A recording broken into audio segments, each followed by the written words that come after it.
Biasanya orang-orang yang punya penampilan lebih good looking lah, anggaplah biasanya lebih mudah dalam approval biasanya. Oh, itu bukan karena memang good looking itu penting.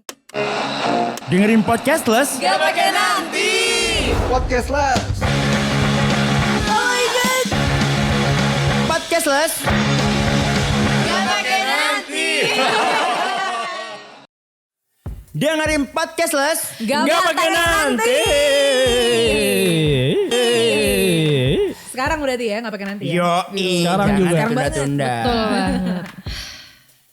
Ngapain? Tarik nafas tuh ngapain? Kenapa? Ngapain? Asma. Hah? Bentar. Jangan dulu dong kasih kesempatan dia. Kenapa Karni? Aku tuh tadi habis nginterview anak baru guys. Weh. Gitu aja belagu. Kenapa? Saya habis interview bos baru. Gimana? Itu gimana ceritanya? Siapa? Kalau anak baru aja dong. Datang siapa? di interview. Kok Anda bisa nginterview? Langsung saya tanya, bisa kamu mimpin saya? Waduh. Dia jawab gimana? Dia langsung, iya pak, bisa pak. Saya usahakan untuk mimpin Anda ya. Interviewnya siapa kamu ya? Bos kok ada klasifikasinya berdasarkan anak buah. Gue soalnya kapok interview anak baru tuh. Kenapa? Soalnya gayanya tinggal banget. Anak baru tuh. Oh gitu. Pala lu juga tengil. Jadi wajar kalau yang di interview juga tengil. Tapi benar-benar ngomong-ngomong tentang anak baru ya. Penampilan yang tadi lo bilang. Lo tau gak sih kalau menurut penelitian itu 40% pelamar pekerjaan atau anak baru itu memang ditolak pekerjaannya atau memang gak ditemenin karena penampilan. Lo percaya gak? Setuju. Oh iya setuju. Menurut penelitian tuh 40% loh. Berarti itu cukup banyak. Gue langsung insecure nih. Kenapa emang penampilan Bapak malam ini kenapa? Saya takut terlihat seperti supir busway. Iya memang mungkin kamu Enggak, Anda dengan duduk seperti ini di depan mati. Lebih mirip omong karaoke sih Anda nih lebih.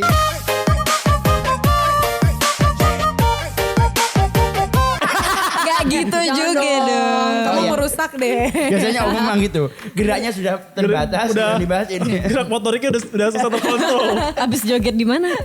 Jadi yang tadi lo bilang tengil. Udah balik anak baru. Jadi yang tadi lo bilang tengil itu memang mungkin banget sih. Itu menjadi salah satu ukuran atau tolak ukur ya ketika lo di interview karena lo anak baru. Itu menjadi apa ya, lo jadi akhirnya tidak menarik perhatian. Jadi memang kita tuh harus berpenampilan menarik ya anak cashless untuk kita memberikan kesan yang baik juga gitu. Karena memang sih ada yang bilang don't judge the book by its cover. Tapi tetap penampilan itu tetap yang utama kalau menurut gue. Dan itu gue setuju banget. Betul. Setuju. Ya terkadang kita pun membeli buku juga karena covernya bagus kan sebetulnya. Jadi nggak selamanya don't judge the book by its cover Jadi tuh. literally karena emang. Iya, nggak nih kalau jujur-jujuran ya. Kalau kita melihat nggak usah kita sebagai bos yang terima anak baru. Kalaupun aku nih ya, jujur nih kadang untuk bersosialisasi kepada orang-orang baru yang gampang dilihat adalah penampilan. Semakin dia cantik, semakin gampang saya bersosialisasi. Waduh. Karena Bapak ini langsung omongan-omongan manisnya jalan semua. Tapi Iya. apakah teman-teman yang cantik itu mau bersosialisasi sama kamu? Karena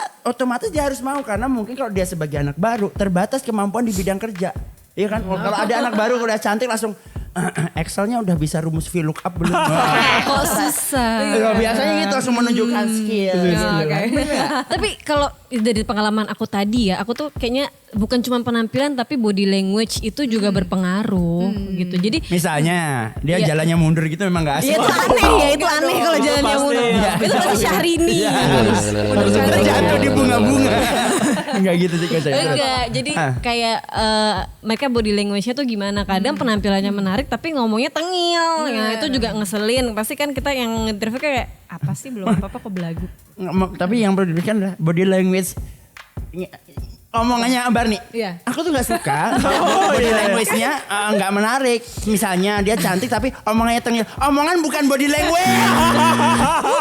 Stylenya, maksud aku tengil itu kan style. Oh iya, jangan bilang body language maksudnya. Itu kan termasuk sama body language. Kita berantem nih.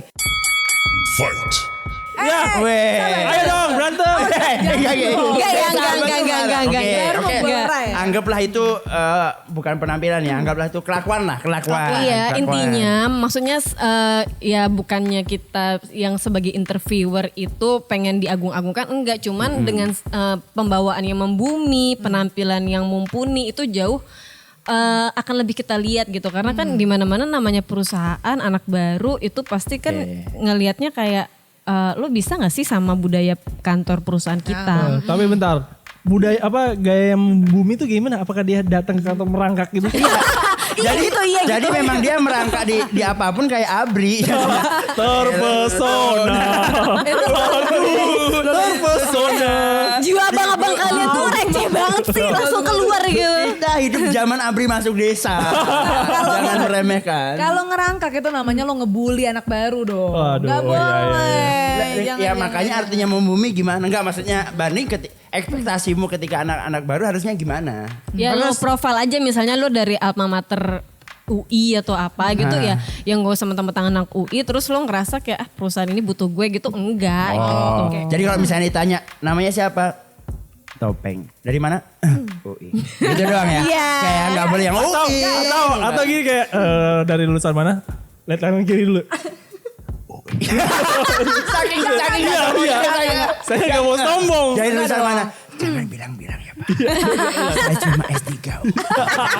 S3, merendah untuk meroket kalau itu sih ya. Tapi kan memang gak sombong ya ekspektasinya gitu. Iya, Intinya lebih lo ke situ. natural aja, be yourself aja. Tapi maksudnya lo persiapan gitu ya. Yes, yes. Misalnya nih ya, gue nih kan gue sekarang udah anak bankers nih kan. Iya. Gue ketika gue tahu, gue mau masuk, gue lagi mau diinterview sama bank ini gitu. Langsung hitung duit, maksudnya langsung hitung duit. Bukan dong. Gue harus tahu ya, at least isu ini tips juga ya untuk anak cashless ya. Jadi ketika lo mau diinterview ya, lo paling gak lo harus tahu kira-kira isu apa sih, isu umum aja. Lo harus menguasai isu umum. Nah, Contohnya? Contoh ya, misalnya di bank nih. Misalnya paling gak dia tahu isunya, bukan isu sih. Kalau paling gak produk general yang ada di bank itu gitu aja. Itu aja paling gak itu menunjukkan bahwa kalian tuh memang siap untuk bergabung di perusahaan itu. Oh, gitu. jangan Karena- sampai misalnya dia ngelamar di bank, produk bank apa aja, dia jawab penggorengan. Oh, Papan panci, 3 gratis 1 gitu jangan. Tahu banget gitu. kan dulu SPG gerobak. Oh iya Oke, memang. artinya harus menguasai ya seenggaknya isu atau mati. informasi di dalam institusi yang kalian akan masuk. Betul. Bener banget Tapi pengalaman gua sebelum menjadi anak baru itu sebenarnya apa ya? Kayak ya udah ikutin aja karena jadi junior itu atau anak baru itu sebenarnya agak tricky kan, serba salah. Oh, Kita berarti mau beda. ngapain gini? Oke. Beda itu kalau misalnya udah diterima ya. Kalau udah diterima dan tuh jadi anak baru gitu ya. Pokoknya kita harus telan aja gitu Iya, ya. pasti awal-awal ya ibaratnya kayak itu pengenalan lah. Atau sebenarnya kita juga kadang sebagai orang anggaplah senior gitu. Kadang juga cuman pengen ngasih ini loh kenalan gitu loh. Iya, Kayak cuma iya, sekedar kenalan, gak ada niat apa-apa sebenarnya. Cuman ya udah lakuin aja. Oke, berarti itu tips buat anak-anak cashless dari Barney ya. Pokoknya yang pertama jangan sok di atas angin, membumilah kalau diwawancara dan sebagainya macam. Kalau dari Dira kuasai informasi. Nah, banyak kita masuk step berikutnya nih. Kalau udah diterima jadi anak baru, banyak orang yang bilang nggak usah semua di dunia kerja. Semua yang ada masa pertamanya pernah dialami pasti sulit. Ya. Mulai dari kalau kita masuk ada ospek, termasuk sebenarnya kalau di tempat kerja literally nggak ada ospek namanya. Tapi sebenarnya apa yang dilakukan itu dari orang lama ke anak baru kayak ospek, bener nggak? Setuju. Hampir mirip lah. Pernah ngalamin apa deh? Kalau aku tuh pernah, jadi waktu itu baru berapa 6 bulan, nggak nyampe 3 bulan apa ya, sebelum setelah pengangkatan gitu, terus makan siang nih di traktir boleh nyebut merek nggak? Sponsor ya. Nggak boleh kalau Hana Masa, Gyokaku, Kintan Buffet boleh. Ya tanya sushi itu. Nah, Sejak kapan Susi jualan? jadi siangnya di traktir itu, terus kita kayak wow gila enak banget ya kerja di bank, ini makan siang di traktir gitu-gitu kan. Nah, ternyata malamnya aku disuruh lembur sampai jam 12 malam. Wow. Oke, ternyata memang lo ditraktir. Yes. untuk Tapi waktu imbalan itu emang kerja di bank apa di pos satpam? Waktu itu saya ngejaga perumahan sih. Iya, siapa tahu memang jadwal Anda malam ya kan? Emang shiftnya malam gitu. Oh, jadi salah satu pengalaman sebagai anak baru makan, ditraktir makan tapi suruh lemburan. Jadi jangan terbuai sama yang seolah-olah indah tapi ternyata kamu habis itu disuruh lembur. Dira nih sebagai mungkin ya yang cantik, ada pengalaman. Biasanya kalau anak baru. Pengalamannya beda tuh. Biasanya lebih mendapat privilege tuh. Privilege apa tuh kelas 1? Mungkin. Mungkin ya? Iya, ya biasanya kan kalau cantik itu kan Dira. Oh gue inget banget. Jadi Oh pernah ada yang gituin ya? Bukan gitu. Gimana? Oh enggak gitu dong kakak. Ya. Tapi aku mendapatkan keuntungan di situ. Ah. Lo pernah tahu gak sih kalau orang masuk MT kan kita ada latihan kepemimpinan biasanya di Sukabumi tuh kayak gitu-gitu kan. Nah sama tentara-tentara. Nah itu Enggak lu ini akademi militer apa banker sih? bankers harus ada kayak gitu. Nggak tahu ya katro banget sih lo. Emang. Katro. Jadi apa? Ada militer gitu. Apa latihan Ada. kepemimpinan? Nggak ada loh. Kayak dulu di Pantes kamu kuliah gak lah. punya jiwa leadership ya? Nggak ada. Tahu ya. Enggak ada ya kan kita. Bagaimana kamu ingin mengendarai kalau sebuah misalnya kapal? Ya kalau misalnya di bank atau di apa ketemu nasabah kan selama siang enggak usah. Wah gitu kan enggak. Ini itu latihan untuk menjadi leader. Oh, saya kan enggak ya dilayanin aja. Kayak senam ya begini. Biar mendapat jiwa ini loh, jiwa kepemimpinan, jiwa yang lebih apa ya? Ya Tahan banting. Tahan banting, Banting gitu. menjadi leaders yang bagus gitu. Waktu itu gue ke Sukabumi. Nah terus kan itu sama tentara tuh. Pokoknya intinya di situ Cie, ada berduaan sama tentara ke Sukabumi. Rame-rame Pak, rame-rame. Dia bilang dong kan tadi bilang. rame-rame. Oke. Terus pokoknya di situ ada acara namanya jurit malam, kita harus Oh my God, lari jurit 1,5 meter, jaraknya 1,5 meter sama orang depannya. Itu gelap semuanya. Nah dia juga bilang disclaimer bahwa nanti akan ada pocong-pocongan, kuntilanak-kuntilanakan. Ih jangan sebut merek. Itu bukan merek kak. Oke Bukan begitu ya. kan pocong bentuknya. Iya, benci banget aku. Kalau sumpah pocong benci. mandi itu baru merah. Kuntilanak lamas, genderuwo, Emang ngajak berantem nih tuyul, rere. Lo kok Rere? Yang terakhir, Kelakuanmu yang kayak mereka. kelakuan saya yang serem ya. Iya.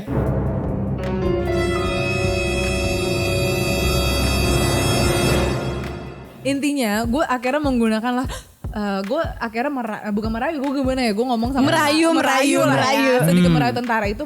Gue tuh takut, gue tuh setakut itu, gelap, takut setan itu gitu kan. Akhirnya berhasil lah gue dapat urutan paling terakhir, disuruh urutan 3 terakhir dan tidak diganggu sama sekali karena my God. bener-bener ditemenin sama si Setan.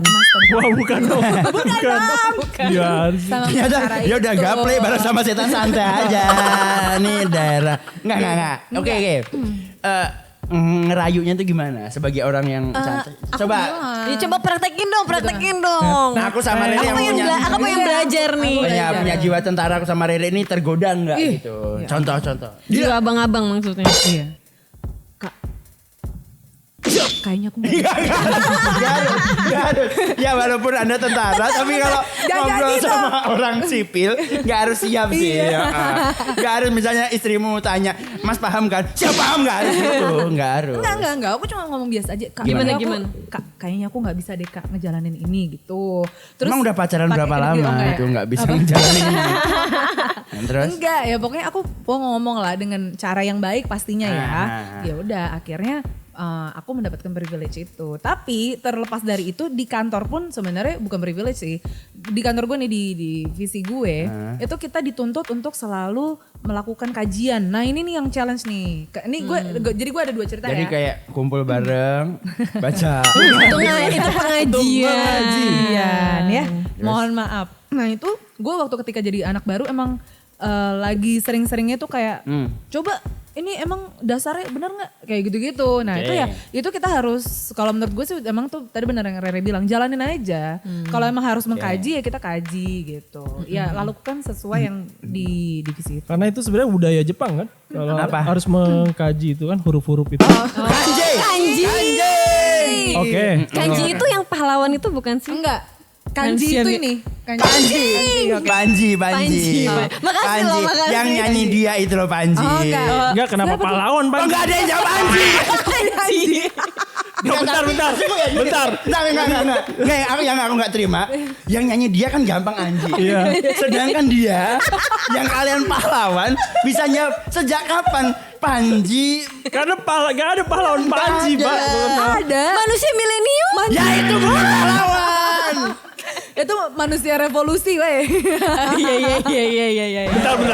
Ini muncul Pahlawan lagi. Sultan Kata Hasanuddin. pahlawan revolusi Iya. katanya. Manusia revolusi. Milenium.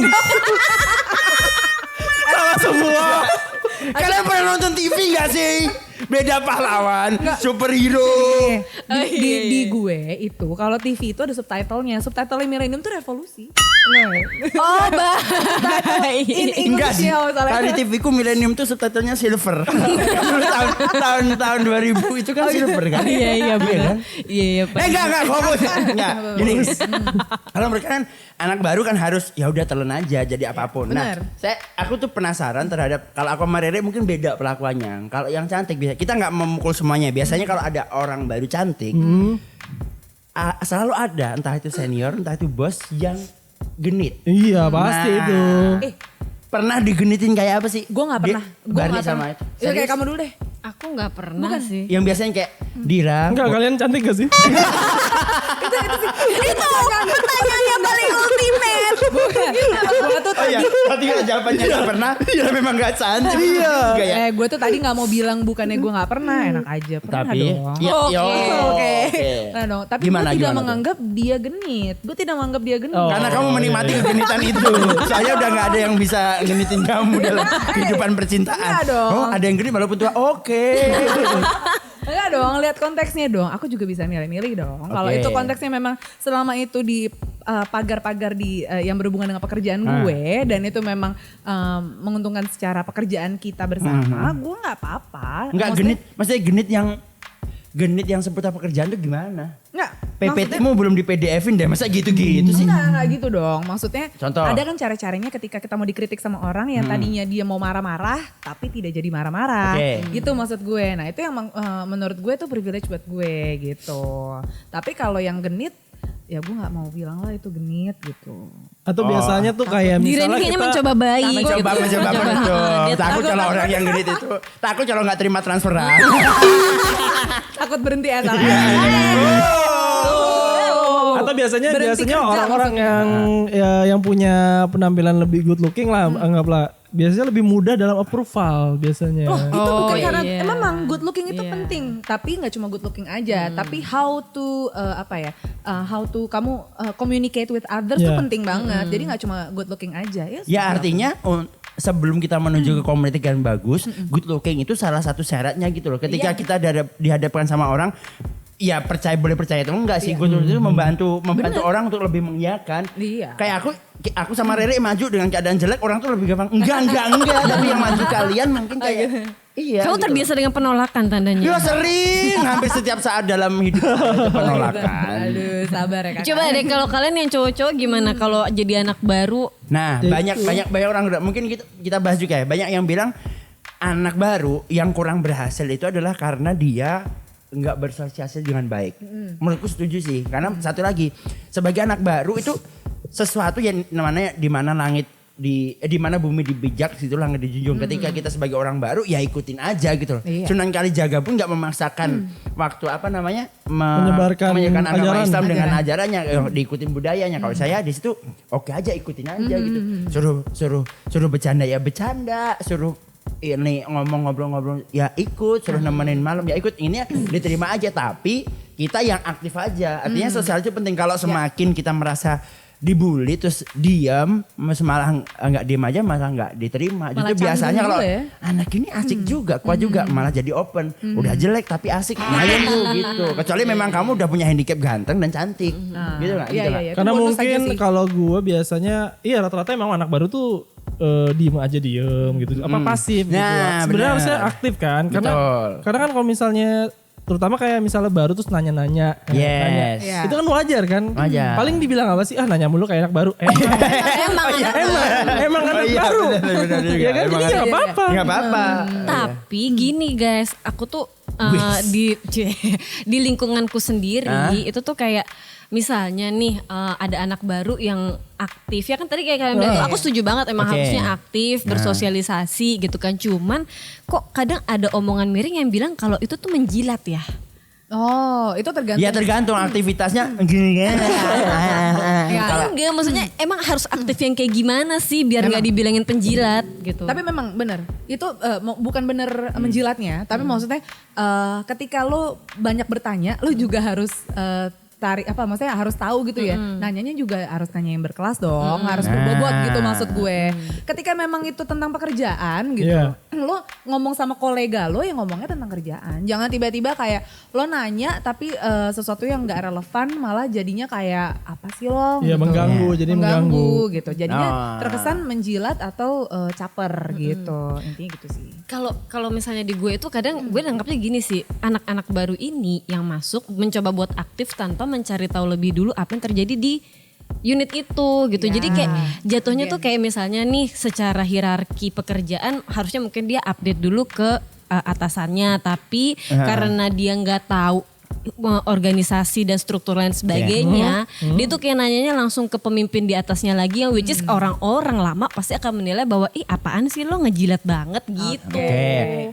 Jadi gini deh, kalau boleh nyimpulin, kalian punya tips atau trik nggak sih buat anak-anak cashless yang mungkin lagi mencari kerja atau lagi jadi anak baru?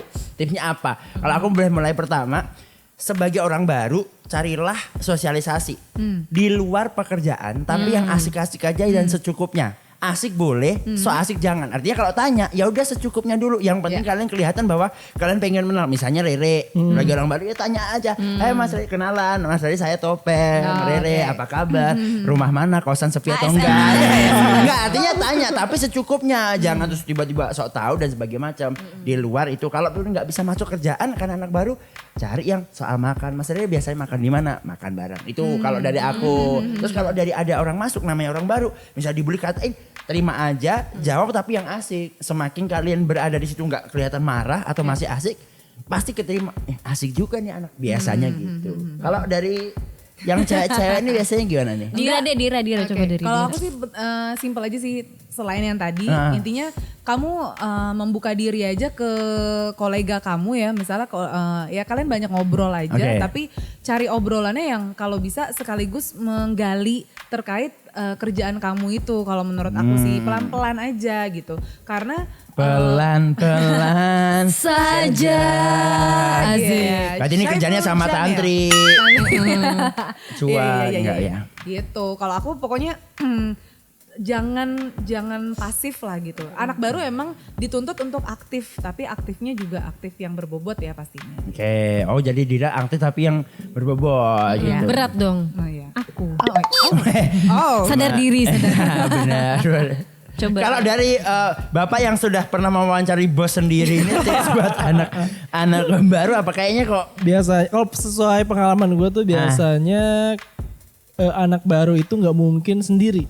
Karena biasanya dalam satu divisi itu ada anak baru lainnya. Ada teman-temannya ya, gitu kita cari info minimal cari anak baru yang ibaratnya kayak cari yang sama-sama anak baru satu nasib ya kan? Supaya lu merasa di situ ada teman sharing minimal paling kayak ya karena waktu biasa pertama masuk kan ada introduction kayak ada pengumpulan gitu-gitu kan. Biasanya itu menurut gue itu penting supaya kayak apa ya? Ya jadi penyemangat juga lah gitu. Oke, jadi kayak nyari biasanya orang yang senasib sepenanggungan itu ngobrol juga lebih nyambung. Iya betul. Juga ada.